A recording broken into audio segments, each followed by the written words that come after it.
यही हिंदुत्ववादी ताकतें, मनुवादी ताकतें जो आज महिलाओं के अधिकारों के बारे में इतनी बात कर रहे हैं, और मुसलमान महिलाओं के बारे में, क्रिश्चियन महिलाओं के बारे में इतनी पहले बात कर रहे हैं। मनुस्मृति तो पढ़ ले जब हिंदू महिला हिंदू के बारे में। महिलाओं को जब हिंदू महिलाओं को डॉक्टर अंबेडकर ने अधिकार देने की कोशिश की, तो सबसे ज्यादा विरोध तो इन्हीं लोगों ने किया।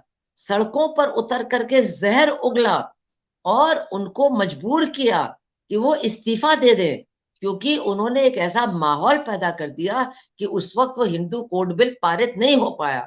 फिर इलेक्शन के बाद प्रधानमंत्री नेहरू ने उसको टुकड़ों में पारित करने की कोशिश की, कुछ हद तक पारित जी हुआ भी, लेकिन हिंदू महिलाओं के अधिकारों के ये सबसे बड़े दुश्मन थे और आज भी हैं। आज मणिपुर में एक गृह युद्ध की स्थिति हो गई है। वहां के लोग कह रहे हैं हम एक दूसरे के साथ अब रह नहीं सकते हैं, हमको अलग अलग कर दीजिए, हम एक दूसरे के साथ रह नहीं सकते हैं। वहां भी आपकी यही डबल इंजन की सरकार है। अभी तक जो भी आपके कदम रहे हैं, उससे तो हमको यही पूरा विश्वास हो रहा है कि आप एक मनोवादी तौर तरीके के की सोच से प्रेरित होकर के पूरे देश में इस सोच को लागू करना चाहते हैं, और जो भी इस सोच से सहमत नहीं होगा उसकी नागरिकता को ही आप छीनना चाहते हैं। अब sexual harassment in the work place, मुझे लगता है जहां आप काम करते हैं डीयू में, वहां भी तमाम कॉलेजेस में उसकी कोई रूल्स नहीं बनी है, उसकी कमेटियां नहीं बनी है। सरकारी दफ्तरों में ये कमेटियां आज तक नहीं बनी है। और अभी जो ये पूरी पहलवानों की स्पोर्ट्स फेडरेशन में नहीं बनी है। स्पोर्ट्स जी फेडरेशन जो अभी मामला चल, कोर्ट स्पोर्ट्स के अंदर भी नहीं फेडरेशन, बनी है जी। स्पोर्ट्स और अभी फेडरेशन। जो हाँ कहीं नहीं है। तो ये जो स्पोर्ट्स की अभी पहलवानों की लड़ाई है, उसमें सरकार ने बहुत स्पष्ट कर दिया है कि आप चाहे जितना आरोप लगाइए, आप एफआईआर फाइल करिए, आप कुछ भी कीजिए, लेकिन हम अपनी तरफ से इस कानून को लागू करने का काम नहीं करेंगे। जो हिंदू मुस्लिम है, लड़की हिंदू है, लड़का मुसलमान है, शादी करना चाहते हैं, तो धर्मांतरण के नाम पर, हालांकि उनका धर्मांतरण हुआ भी है कि नहीं हुआ है, इससे आपको कोई मतलब नहीं है। आप कहते हैं कि अब होगा जरूर, इसलिए आप उनको बंद कर देते हैं और आप इसको लव जिहाद का नाम दे देते हैं। और आप उस मुस्लिम परिवार के साथ उस हिंदू लड़की को भी तो बहुत प्रताड़ित करते हैं। उसका जो शादी करने का अधिकार है, उसमें आप रुकावट बनते हैं कि फलाने और फलाने शादी करना चाहते हैं, आपको कोई आप किसी को अगर कोई आपत्ति हो तो आ जाए। तो आजकल माँ बाप को तो कम आपत्ति होती, बजरंग दल को ज्यादा आपत्ति होती है, विश्व हिंदू परिषद को ज्यादा आपत्ति होती है।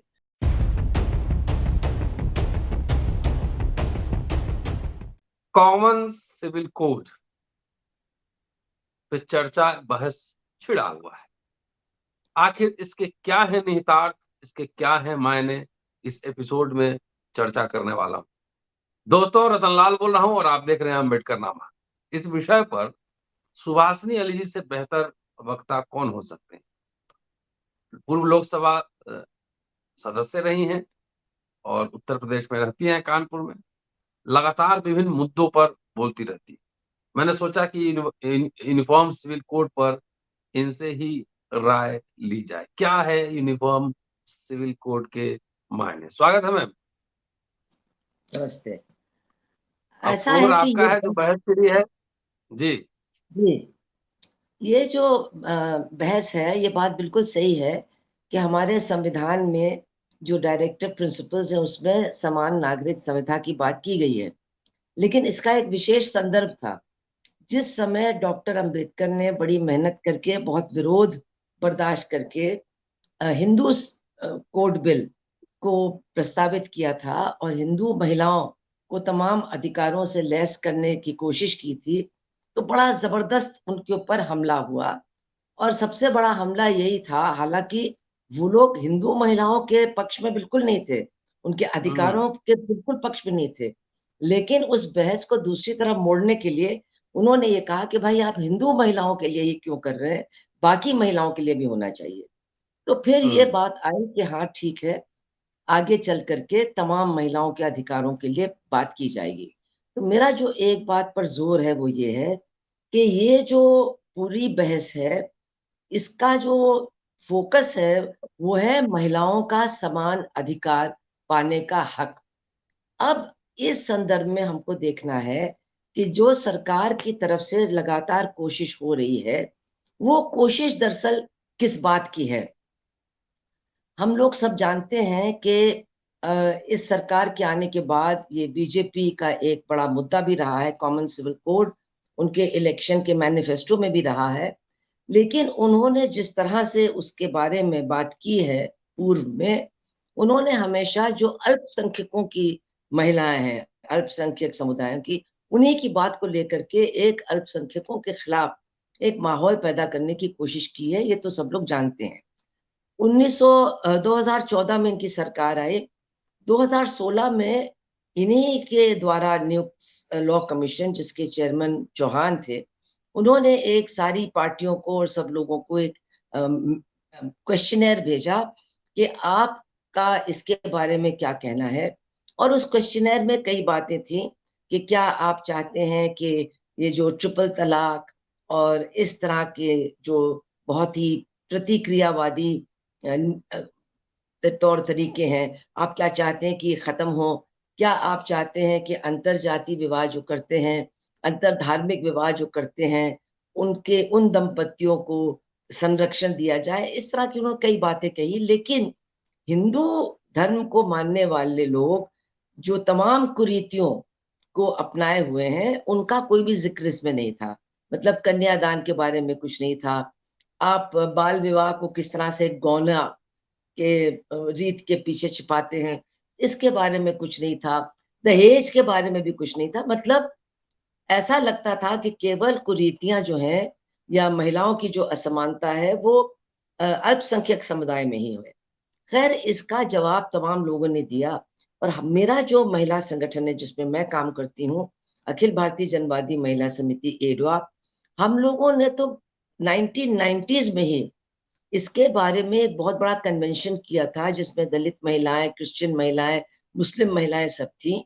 और हम लोगों ने ये कहा था कि दरअसल समान समान कानून की बात तो जायज नहीं है, लेकिन हर धर्म, हर समुदाय के अंतर्गत समानता जरूरी है। तो वो समानता हर समुदाय के अंदर कैसे सुनिश्चित की जा सकती है, इस पर बात की जानी चाहिए। और जो सेक्युलर कानून है, जो तमाम महिलाओं के अधिकारों को सुरक्षित रखती हैं, इन पर ज्यादा जोर दिया जाना चाहिए। और इसके बाद आपने देखा कि डोमेस्टिक वायलेंस का एक्ट पास हुआ, यानी घरेलू हिंसा। उसके बाद जो काम की जगह पर लैंगिक शोषण है, उसके बारे में कानून पारित किया गया। जो SC/ST prevention of atrocities act है, उसको भी ताकतवर बनाने की कुछ कोशिशें पहले की गई। ये सारी एक प्रक्रिया शुरू हुई और ये इस तरह से कई कानून बने जो तमाम महिलाओं को संरक्षण देते हैं। इसके अलावा हम लोगों ने उस वक्त भी कहा था, आज भी हम कहते हैं कि एक स्पेशल मैरिजेस एक्ट भी बना हुआ है। और उसके अंतर्गत अगर कोई भी दूसरे धर्म के लोगों के आपस में शादी करना चाहते हैं या अलग अलग जातियों के लोग करना चाहते हैं, तो वो उसके अंतर्गत कर सकते हैं। लेकिन उसको इतना कठिन बनाया है कि आपको एक पब्लिक जगह पर एक नोटिस लगाना पड़ेगा कि फलाने और फलाने शादी करना चाहते हैं। आपको कोई किसी को अगर कोई आपत्ति हो तो आ जाए। तो आजकल माँ बाप को तो कम आपत्ति होती, बजरंग दल को ज्यादा आपत्ति होती है, विश्व हिंदू परिषद को ज्यादा आपत्ति होती है। वो कोर्ट में पहुंच जाते हैं, उस दंपत्ति को धमकाते हैं, उनको पूरी तरह से मतलब जिसको कहते हैं प्रताड़ित करते हैं। और इस तरह की शादियों में बहुत बड़ी बड़ी रुकावटें पैदा होती हैं। ये 2014 के पहले की ही स्थिति थी। अब हकीकत क्या है? ये सरकार जिसने 2016 में ये नोटिफिकेशन या ये क्वेश्चनर भेजा था, उसके बाद उनके ही द्वारा नियुक्त जो लॉ कमीशन थे, उनके चेयरमैन ने फिर एक डॉक्यूमेंट निकाला, जिसमें उन्होंने कहा कि हमारे देश में जिसको कहते हैं यूनिफॉर्मिटी, एक रूपता, ये कोई ऐसी चीज नहीं है जिसको हम चाहते हैं। हम लोग तो अपनी अनेकता को बनाए रखना चाहते हैं और हम लोग तमाम लोगों की, तमाम महिलाओं के अधिकारों को सुरक्षित रखना चाहते हैं। इसलिए इस दिशा में काम करने की जरूरत है। यूनिफॉर्म सिविल कोड को लाने की कोई जरूरत नहीं। मतलब ये उनका ही या लॉ कमीशन जो है, जो उनके द्वारा नियुक्त है, वही कहता है।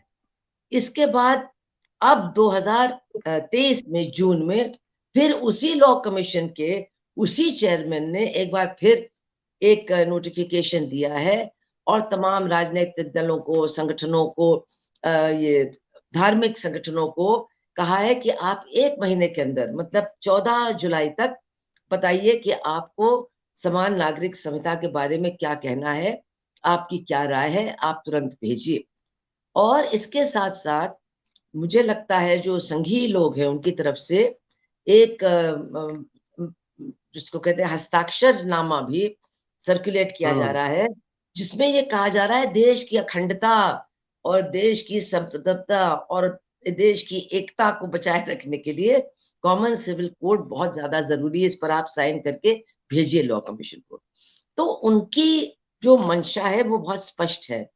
वो एक तरह से एक समान पद्धति जो उनके हिसाब से आदर्श पद्धति है, पूरे समाज के ऊपर लादना चाहते हैं। और इसके खिलाफ निश्चित रूप से तमाम आवाजें उठ रही हैं। और मैं चाहती हूं कि आपके कार्यक्रम के माध्यम से लोग समझें कि सरकार की मंशा क्या है और जो अलग-अलग लोग विरोध कर रहे हैं, क्योंकि ऐसा नहीं है लोग समझते हैं सिर्फ मुस्लिम जो कट्टरपंथी हैं या जो ईसाई कट्टरपंथी है वही विरोध कर रहे हैं, ऐसा नहीं है।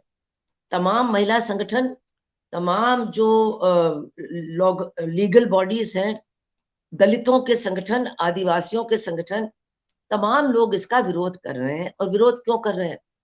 एक तरफ तो आप कह रहे हैं कि जो शादी करने का अधिकार है उसको पूरी तरह से सुरक्षित रखा जाएगा, एक तरफ से आप ये कह रहे हैं।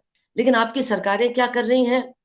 वो धर्मांतरण के खिलाफ इतने सख्त कानून बना रहे हैं कि अगर कोई दंपत्ति जो हिंदू मुस्लिम है, लड़की हिंदू है, लड़का मुसलमान है, शादी करना चाहते हैं, तो धर्मांतरण के नाम पर, हालांकि उनका धर्मांतरण हुआ भी है कि नहीं हुआ है इससे आपको कोई मतलब नहीं है, आप कहते हैं कि अब होगा जरूर, इसलिए आप उनको बंद कर देते हैं और आप इसको लव जिहाद का नाम दे देते हैं। और आप उस मुस्लिम परिवार के साथ उस हिंदू लड़की को भी तो बहुत प्रताड़ित करते हैं, उसका जो शादी करने का अधिकार है उसमें आप रुकावट बनते हैं। दूसरी तरफ जो अंतर जाति विवाह का सवाल है, अगर कोई जो तथाकथित ऊंची जाति की लड़की है, अगर वो किसी अपने से नीची जात या दलित लड़के से प्रेम करती है, शादी करती है, तो आप उसको मार डालते हो इज्जत के नाम पर। 2005 के बाद से इज्जत के नाम पर, तथाकथित इज्जत के नाम पर होने वाली हत्याओं के खिलाफ एक बहुत ही अच्छा कानून, उसका मसौदा तैयार किया गया है। हम लोगों ने भी उसमें बहुत योगदान दिया, लॉ कमिश्नर ने भी उसको ठीक समझा। लेकिन इसके पहले की सरकार और ये सरकार उसको कानूनी रूप देने के लिए बिल्कुल तैयार नहीं है। इसका मतलब क्या है कि आप दरअसल अंतर जाति विवाह करने वाले लोगों को संरक्षण देने के लिए बिल्कुल तैयार नहीं है। उनको जो मार डालते हैं, उनको जो प्रताड़ित करते हैं, उनका जो सामाजिक बहिष्कार करते हैं, जो खाप पंचायतें उनके खिलाफ फतवे जारी करते हैं, आप उन सबके खिलाफ कोई भी कदम उठाने के लिए कतई तैयार नहीं है। तो इसका मतलब ये है कि आपका जो ये कहना है कि क्या आप अंतर जाति विवाह करने वालों को सुरक्षित रखना चाहते हैं, आप हमसे पूछ रहे हैं, लेकिन आप खुद सुरक्षा उनको देने के लिए तैयार नहीं है। तो ये जो सरकार की करनी है, पहले भी सरकारें महिलाओं के अधिकारों के प्रति मतलब बहुत ज्यादा जिम्मेदारी नहीं लेती थी, लेकिन महिला आंदोलन ने, जनवादी आंदोलन ने मजबूर किया और पार्लियामेंट को मजबूर किया कि कुछ कानून पारित किए जाए। लेकिन आज सवाल ये है कि क्या वो कानून लागू हो रहे हैं? सरकार की नीयत क्या है?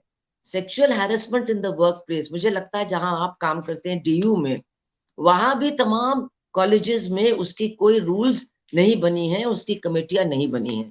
सरकारी दफ्तरों में ये कमेटियां आज तक नहीं बनी है। और अभी जो ये पूरी पहलवानों की स्पोर्ट्स फेडरेशन में नहीं बनी है। स्पोर्ट्स जी फेडरेशन जो अभी मामला चल, कोर्ट स्पोर्ट्स के अंदर भी नहीं फेडरेशन, बनी है जी। स्पोर्ट्स और अभी जो, फेडरेशन हाँ, कहीं नहीं है। तो ये जो स्पोर्ट्स की अभी पहलवानों की लड़ाई है, उसमें सरकार ने बहुत स्पष्ट कर दिया है कि आप चाहे जितना आरोप लगाइए, आप एफआईआर फाइल करिए, आप कुछ भी कीजिए, लेकिन हम अपनी तरफ से इस कानून को लागू करने का काम नहीं करेंगे। ये तो सरकार ने बिल्कुल स्पष्ट तरीके से मतलब घोषित कर दिया है। तो हमारा कहने का मतलब ये है कि आज जरूरत किस बात की है? जो कानून बन चुके हैं उनको सख्ती से लागू कीजिए। जो अलग अलग समुदायों के बीच में असमानता की बात है उसको दूर करने के लिए आप काम कीजिए। जो लोगों की अलग अलग अपने अपने रीत रिवाज के प्रति एक मतलब लगाव है। जी, क्या कह रहे हैं स्कूल आप? में हम लोग पढ़ते स्कूल में हम लोग पढ़ते थे, अनेकता में एकता। हाँ, तो अब पढ़ाया लेकिन जाएगा एकता में एकता। अब तो मैं इस पे आती हूँ अभी। लेकिन जो सवाल उठ रहे हैं, अभी आपको मालूम है लैंगिकता को अपराध अब नहीं माना जाता है। तो अब हम्म समलैंगिक दंपति भी कह रहे हैं कि भाई हम भी शादी करना चाहते हैं। हम्म उनकी शादी को लेकर के, विवाह को लेकर के सुप्रीम कोर्ट में मामला चल रहा था। उसमें भारत सरकार ने क्या स्टैंड लिया है? भारत सरकार ने बिल्कुल हिंदूवादी तरीके से उसका विरोध किया है कि ये हमारे संस्कारों के खिलाफ है। ये हमारे संस्कार इसकी इजाजत नहीं देते हैं कि समलैंगिक विवाह हो। तो आप सरकार की तरफ से जब आप सरकार बन करके कोर्ट पे खड़े होते हैं, तब तो आप बिल्कुल हिंदूवादी सरकार बन करके खड़े होते हैं। तो फिर आपके हम्म ऊपर कैसे विश्वास किया जाएगा कि आप जो ये कानून में या ये संहिता लाना चाहते हैं, ये एक हिंदुत्ववादी मनुवादी संहिता नहीं होगी। अभी तक जो भी आपके कदम रहे हैं उससे तो हमको यही पूरा विश्वास हो रहा है कि आप एक मनुवादी तौर तरीके के की सोच से प्रेरित होकर के पूरे देश में इस सोच को लागू करना चाहते हैं। और जो भी इस सोच से सहमत नहीं होगा उसकी नागरिकता को ही आप छीनना चाहते हैं। अब सबसे बड़ी बात यह है कि एक तरफ तो आप समान नागरिक संहिता की बात कर रहे हैं और दूसरी तरफ आप सीए ला रहे हैं, जो कि हमारे जो धर्मनिरपेक्ष संविधान है उसकी आत्मा के खिलाफ जाता है। आपने नागरिकता के सवाल को धर्म के साथ भी जोड़ दिया है, जिसकी कल्पना भी हमारे संविधान में नहीं है। तो आप जब पहले से ही जैसा आप चाहते हैं वैसा नागरिकता से लोगों को वंचित रखने का आपने फैसला ले लिया है, उसको आप अलग अलग तरीके से लागू कर रहे हैं। तो फिर ये जो आप समान नागरिक संहिता लाने की बात कर रहे हैं, तो निश्चित रूप से ये एक हिंदुत्ववादी मनुवादी संहिता होगी, जो देश के अंदर हमारी अलग परंपराएं हैं और लोगों के अलग अलग तौर तरीके हैं, उनके ऊपर तो कुठाराघात करेगा ही। लेकिन हमारा जो मानना है कि ये देश की एकता को भी बहुत बुरी तरह से प्रभावित करेगा। तो ये जो इनकी पूरी चाल है, इसमें महिलाओं के अधिकारों की सुरक्षा का रत्ती भर भी कोई कुछ नहीं है, बिल्कुल नहीं है। मणिपुर अगर महिलाओं मणिपुर की चल रहा सुरक्षा है। के बारे में वो गंभीर होते तो फिर हम जो आज देख रहे हैं कि हाथरस की जो दलित महिला का रेप हुआ और वो मर गई, उसके जो बलात्कारी जिनको उसने नामित किया वो सब छोड़ दिए जाएंगे। हम ये नहीं देखते कि जिन्होंने बिल्किस बानो और उनके परिवार के लोगों के साथ सामूहिक बलात्कार और सामूहिक हत्या की, वो सब छोड़ दिए जाएंगे। तो सरकार की जो कथनी है, सरकार की जो सोच है और सरकार की जो घोषित सोच है, वो तो बिल्कुल इस बात को बार बार अंडरलाइन कर रही है कि वो न तो महिलाओं के अधिकारों के बारे में हमदर्दी रखते हैं और ना ही अलग अलग सोच के लोगों के विचारों की इज्जत करते हैं, उसका सम्मान करते हैं। हिंदू औरतों के बारे में भी उन्होंने एक शब्द इस बात के लिए नहीं कहा है कि उत्तर प्रदेश, उत्तराखंड और दूसरे राज्यों में उन्होंने कानून बना दिए हैं कि जो खेती की जमीन है उसमें बेटी का अधिकार नहीं होगा, उसको इनहेरिट करने का अधिकार नहीं होगा। तो ये तमाम बातें हैं, इन पर आज बहुत गंभीरता पूर्वक बहस होनी चाहिए कि वास्तव में महिलाओं के अधिकारों को सुरक्षित करने के लिए किस बात की जरूरत है। अगर वास्तव में ये सरकार गंभीर है तो सबसे पहले तो उसको जो ये ऑलरेडी मौजूद है स्पेशल मैरिजेस एक्ट, जिसके अंतर्गत कोई भी महिला किसी भी पुरुष अगर वो दोनों बालिग हैं शादी कर सकते हैं, उनको सुरक्षा देती है, उसको आसान बनाना चाहिए। उसकी जो ये तमाम शर्तें हैं कि 1 महीने का टाइम और वहां पब्लिक नोटिस वगैरह वगैरह, ये सब खत्म कर दिया जाना चाहिए। लेकिन ये सब कुछ भी सरकार करने को तैयार नहीं है, बल्कि बिल्कुल उल्टी दिशा में जा रही है। और अब ये यूनिफॉर्म सिविल कोड के नाम पर निश्चित रूप से एक बहुत बड़ी साजिश रच रही है, जिसमें ट्राइबल्स, दलित, अल्पसंख्यक और हर समुदाय की औरतों के जो भी अधिकार हैं वो भी एक तरह से बिल्कुल उनसे छीन लिए जाएंगे, उनका क्रियान्वयन बिल्कुल खत्म हो जाएगा। सम्राट अशोक के समय आज जो राष्ट्र है उससे बड़ा राष्ट्र था, अफगानिस्तान तक फैला हुआ था, बांग्लादेश और सब मिला लीजिए। उस समय भी डाइवर्सिटी के साथ वो साम्राज्य था, कोई एकता अखंडता को खतरा नहीं हुआ। अभी अचानक कौन सा एकता और अखंडता को खतरा आ गया, एकदम अचानक अनेकता से ही यूनिफॉर्म सबसे बड़ा से। खतरा है। अनेकता ही सबसे बड़ा खतरा बन गया है। आप अगर लॉ कमीशन की क्वेश्चनर की भाषा देखें, अगर आप आज जो उन्होंने एक नोटिफिकेशन दिया उसकी भाषा देखें, तो अब यही है कि जो अनेकता की बात करता है वो देशद्रोही है, वो हम्म। इस देश के ही का ही दुश्मन है। तो ये तो एक बिल्कुल ही गलत सोच है। और बल्कि सच्चाई तो ये है कि जो इस देश की अनेकता को खत्म करना चाहता है वही देश की एकता को खत्म करेगा। जैसे मणिपुर में आज आप देखिए क्या हो रहा है। आज हम्म। मणिपुर में एक गृह युद्ध की स्थिति हो गई है। वहां के लोग कह रहे हैं हम एक दूसरे के साथ अब रह नहीं सकते हैं, हमको अलग अलग कर दीजिए, हम एक दूसरे के साथ रह नहीं सकते हैं। वहां भी आपकी यही डबल इंजन की सरकार है। और वहां उन्होंने जानबूझ करके जो मिलिटेंट ग्रुप्स हैं, अब वो तो सारी बातें आ गई हैं, चुनाव जीतने के लिए उन्होंने कुकी मिलिटेंट्स के साथ समझौता किया, जो मितई मिलिटेंट्स हैं उनके साथ भी उनका समझौता है, दोनों के साथ समझौता कर चुके हैं। जो वहां आग लगी है, जो वहां पर जिसको कहते हैं डिवाइसिव फोर्सेस, लोगों को बांटने वाली ताकतें हैं, उनके साथ ये पूरी तरह से मिले हुए हैं। और अब उन्होंने इस पूरे मतलब जो बहुत ही जहरीला मिक्सचर है, इसमें इन्होंने धर्म को भी डाल दिया है। अब ये एंटी क्रिश्चियन एंगल भी इसमें आ गया है। तो इनकी जो सोच है, ये देश को अनेकता समाप्त करने के नाम पर, क्योंकि ये अनेकता समाप्त करने के लिए बिल्कुल पूरी तरह से कटिबद्ध हैं। ये उनकी शुरू से ही सोच रही है। ये फेडरलिज्म के खिलाफ है, ये अनेकता के खिलाफ है, ये अलग अलग भाषाओं के खिलाफ है, ये अलग अलग रीति रिवाजों के खिलाफ है। ये सब कुछ समाप्त करके एक अपनी, जिसको मैं बार बार कहती हूँ, मनुवादी सोच और सामाजिक संरचना पूरे देश के ऊपर लादना चाहते हैं। और जो इसको नहीं मानेगा उसकी एक तरह से इस देश की नागरिकता ही समाप्त कर दी जाएगी। आखिरी सवाल मैं ये पूछ रहा बहुत ही हूँ, मैंने खतरनाक, अम्बेडकर साहब को बहुत पढ़ा खतरनाक है। खेल है जी। मैंने और जो अम्बेडकर हमारे, साहब को पढ़ा है।